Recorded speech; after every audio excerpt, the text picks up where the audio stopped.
everyone. Chris Santiago with MMA On. Today we have on the latest new addition to the Bellator Bantamweight Grand Prix. We have on the Italian gangster himself, wrestling standout Danny Sabatello. Danny, how's it going today? Doing good, man. How you doing? Pretty good, pretty good. We're just talking about this new opportunity for you. You've been wanting this since December when they announced the original roster for the tournament. How glad are you to be getting this opportunity? Yeah, absolutely fucking pumped, man. When that dropped that I wasn't going to be in the tournament, I was pretty pissed. I'd be lying if I was saying I wasn't mad about it this whole time. You know, it's been a few months since they announced who was going to be in the tournament, and I kind of just had it in the back of my head, man. That kind of sucks that I'm not getting that opportunity to be in there, especially because I think I deserve it. But, it all played out in the end, and now I am in that tournament, so it all worked out good. Mhm. And you told me that you knew that James Gallagher was going to pull out of this tournament. Can you elaborate more on that? And especially Sergio Pettis, the champion, pulling out of the tournament as well. Yeah, James Gallagher sucks, and I think he's starting to notice that.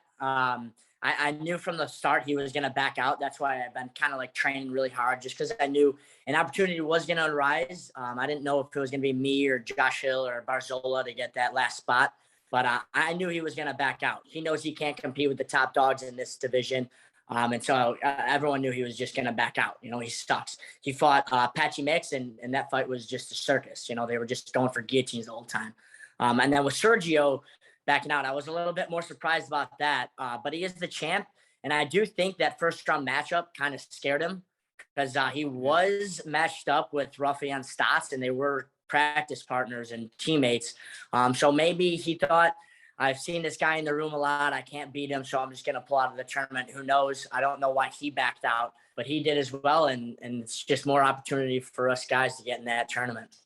And I know that you're super grateful for the chance to perform under the bright lights, get the chance to show that you're one of the best in the world, or the best in the world, should I say. But were you kind of surprised that they put you in a wild card spot where you have to fight one more time before you get into the first round?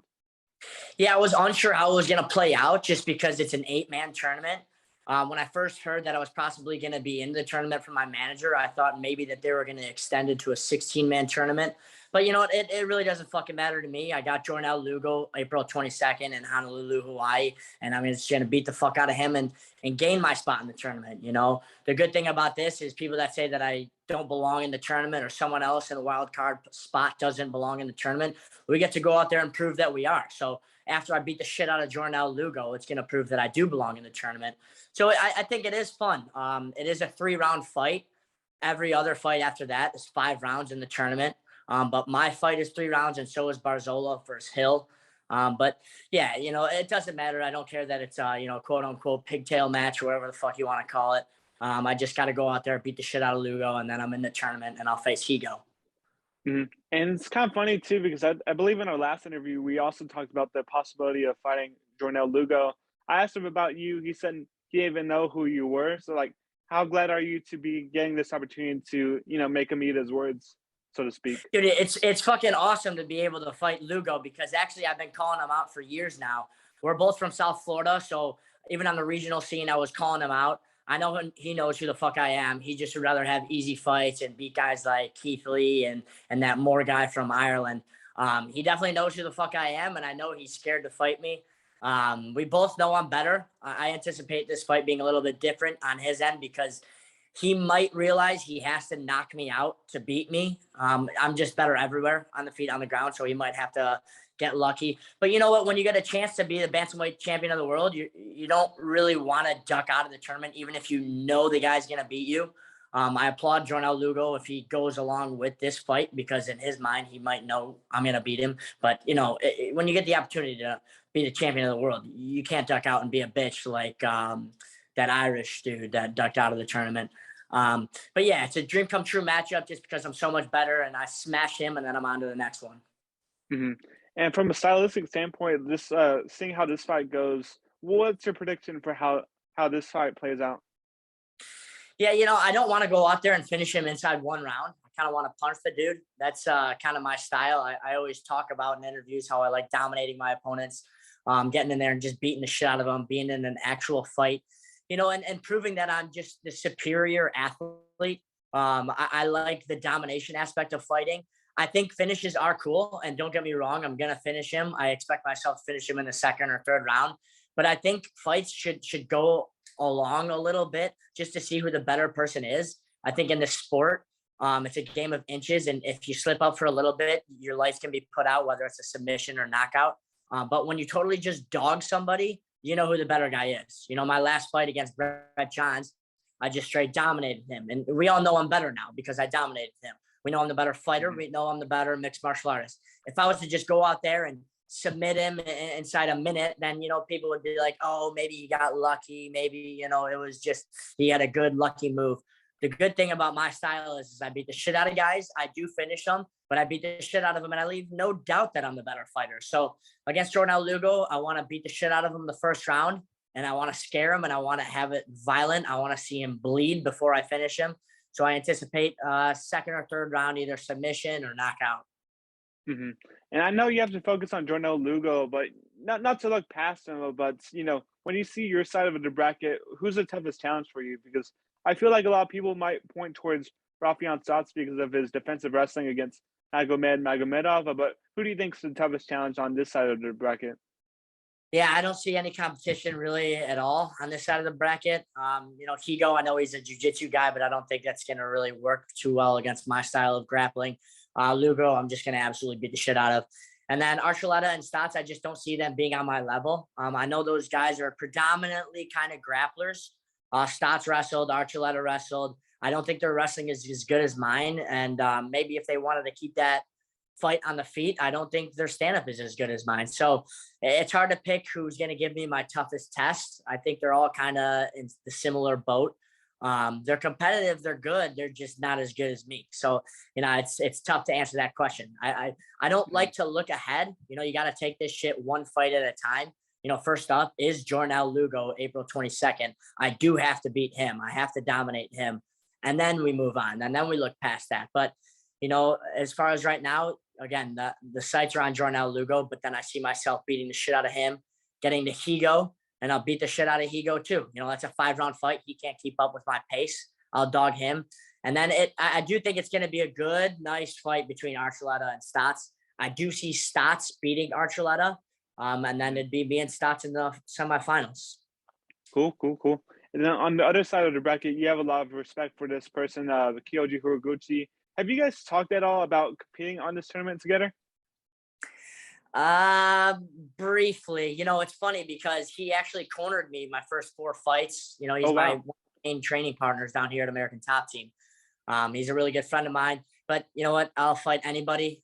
This is to be the champion of the world, and no one's going to stand in my way. We talked that, you know, it's possible somewhere down the line that we are going to fight each other. A lot needs to happen. You know, I need to win 3 fights in order for me to fight him. He's got to win 2 fights. So a lot can happen. But I do see myself in the finals with him, and we are going to fight, and I'm going to beat him. But, you know, it's tough always fighting a teammate. You know, ideally, it's not the ideal situation. But, you know, it is what it is. I'll fight fucking Jesus Christ himself if he was in the fucking cage with me. It does not matter to me. I wish it's not a teammate, but if it is, so be it. Mm-hmm. And you're flying out to Hawaii, to Honolulu for this fight. I believe Scott Coker is going to make it free for first responders and veterans, or, you know, military personnel. What do you make of that decision? Yeah, I love that. You know, especially that knowing that they're going to be in the crowd. The Heroes of America are going to be in the crowd for that fight. It's going to probably just give me a little bit more juice, just because I want to give those guys a show. They deserve it. You know, those guys, we can't even imagine what they do in their lives. You know, their line of work is just so stressful. And I have so much respect for them. So I love that my card is going to involve them, and I hope to put on a big show for them. Mm-hmm. And another question about the title, you know, the stakes are going to be on the line for the interim title.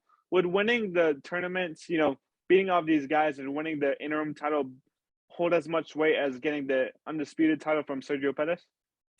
You know, I don't give a fuck what anyone says. The winner of this tournament is the champion. It kind of sucks that it's for the interim belt just because the champ was too much of a pussy to fight.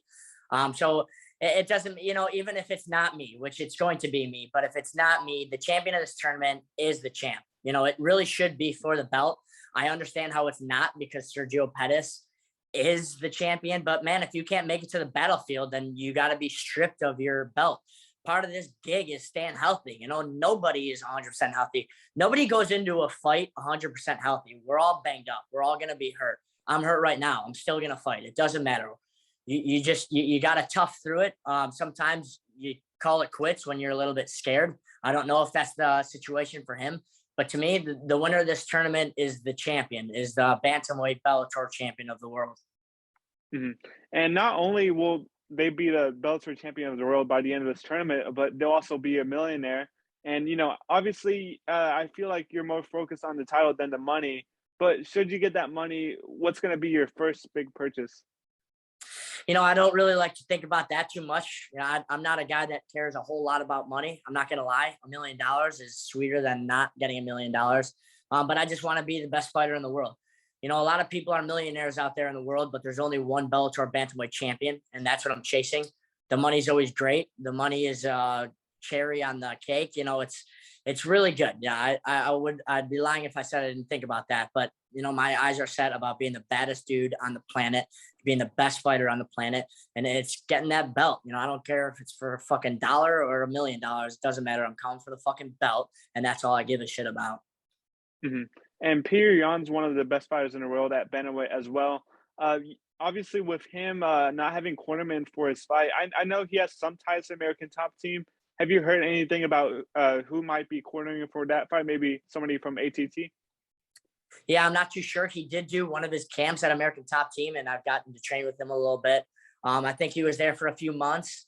I don't know exactly what's going on with his corner situation. I know he's been tweeting a bunch of stuff. I don't think any of that's going to play out, but I don't know if it's going to be American Top Team coaches in his corner or what he's going to do. I haven't heard too much.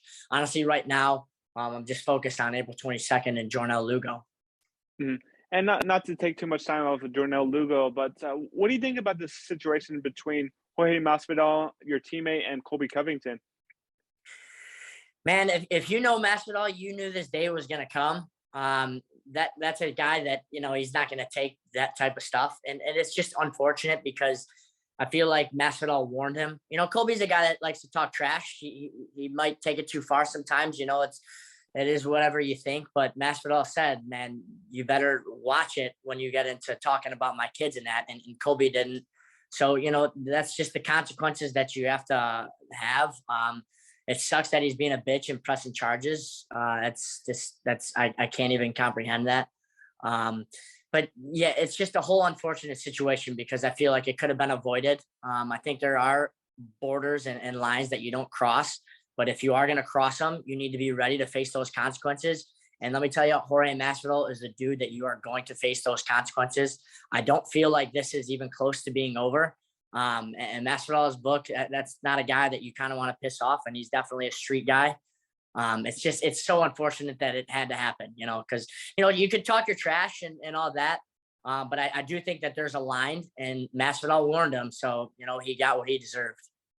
Mm-hmm. And another hot topic that's in the news right now is Chael Sonnen facing some allegations, some battery charges. I know you have a lot of respect for him, but what do you think about this story that's involving him? Yeah, it's just tough with these stories because you never know the truth. I always like to let all the facts play out.